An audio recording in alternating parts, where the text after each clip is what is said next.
Third question. If elected, what will be your first task and why?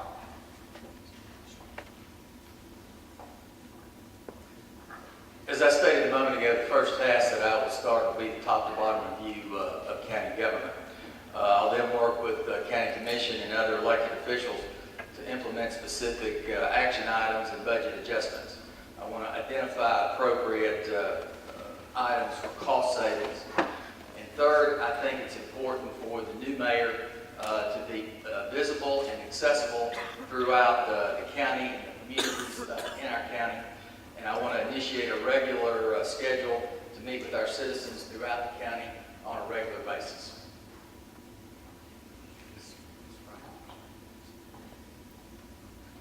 I didn't know if this question was about policy or literally what would my first task be. So I'm going to go with the literal option here. If it is my literal first task, it's going to be to open the door to the county mayor's office and leave it open.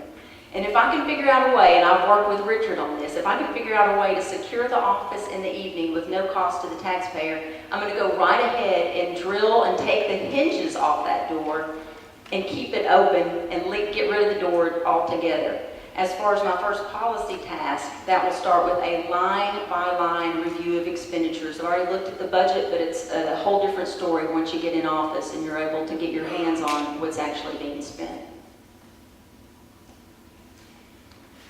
I'll review the mayor's staffing and organization to look for efficiencies, ways to improve service at the lowest cost possible, meeting with key leaders in our county, cities, and industry to get their input and set the stage for working together. And personally take a key role in recruiting other companies coming to Anderson County.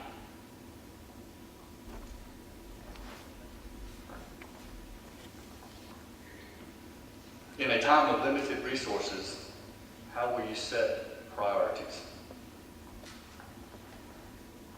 It's very simple and short and sweet. My priorities will always be based on keeping money in the hands of the taxpayer. I will also maintain the highest levels of efficiency so that funds are always available for essential services. I will set priorities to address the county's greatest needs. I will work to develop new revenue sources. The mayor is elected to lead, not surrender to market conditions. We cut more than $500,000 out of existing budgets last year for the first time in history. However, we also recognize the need for new industrial land and budgeted for it. I will meet all challenges head on and be aggressive in utilizing the resources we have and bringing new resources to Anderson County. Anderson County government must deliver its services in the most efficient and cost-effective manner, with the goals, I think, of increasing family incomes through expanded job opportunities, education, and protecting the citizens and their properties. However, in setting our priorities and funding them and implementing them, we must always seek the advice and the input from citizens throughout the county. We can do this by increasing the opportunities and the frequency of our citizens to interact not only with the county commission, but the mayor and the mayor's staff. One of my top priorities will be making Anderson County citizens feel comfortable in dealing with their county officials.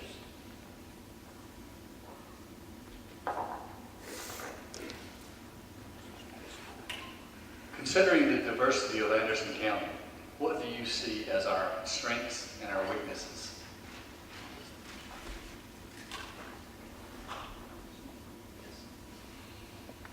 We have so many strengths. Our coal mining history, along with our energy mission, makes us one of the most unique counties in America. Anderson County has played a vital role in America's growth, providing needed energy from coal to nuclear to help grow this nation. Anderson County has an educated and trained workforce, second to none. We have great schools and a diverse workforce. This is why we get on the road to sell Anderson County to corporate America. The only weakness is our need for more retail development. I will continue to stress shopping in Anderson County. The new sewer development on Inchmore Road, funded through a recent grant, will add tens of thousands of dollars in retail new revenue over the next few years. We need to continue to focus on retail growth in Anderson County. I think we should acknowledge our diversity itself as being a strength, and we need to be proud of it and embrace it. Specifically with regard to this question, I think one of our greatest strengths is our geographic location, sitting between I-40 and I-75. And by the way, if you come up that road, you can see our diversity in full display, ranging from the American Museum of Science and Energy to the Museum of Appalachia. But clearly, our geographic proximity is also a weakness in some respects because of its accessibility to the interstates. It's a magnet for drug trafficking. Our second strength is the work ethic and skills of our workers, but quite frankly, we don't have enough jobs for them, and we've got to continue to work on that. We have to attract new business investment. Third, we have outstanding public schools and Rome State Community College. But unfortunately, we don't have enough of our high school graduates who are college ready, and we also need to work on that in expanding excellence in education.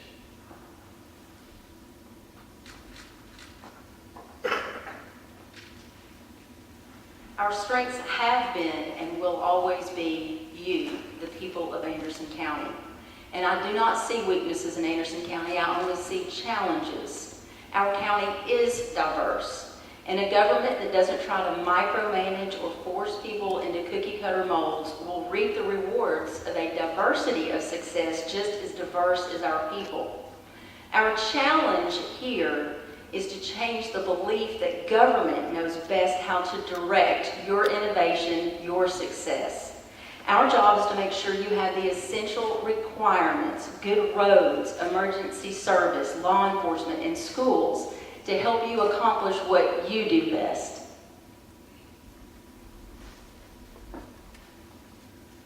Describe your view or stance on the issue of public education.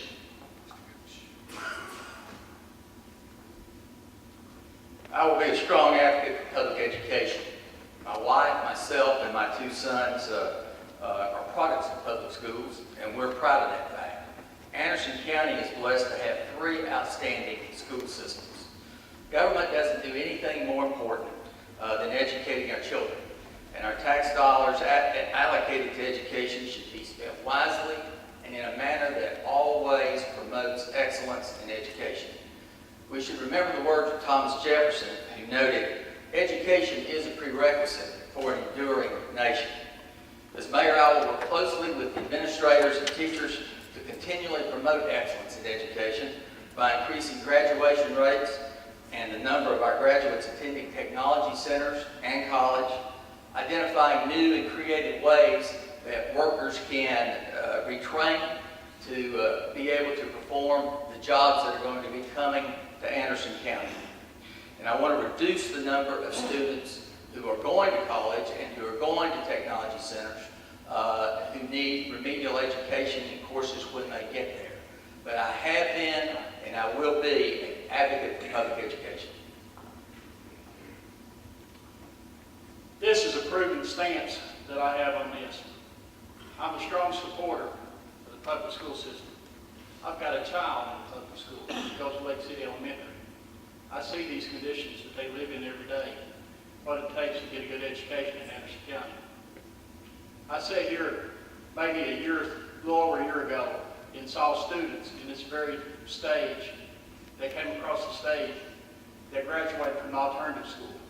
We're talking about students that had been to alternative school, wouldn't have got an education.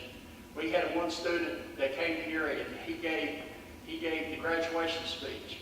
When he first came to school, he could only read and write 6 words. He delivered the speech. That's within a year.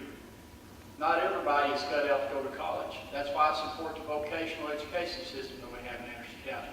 The technical career that we have, or we can offer here in Anderson County, is second to none.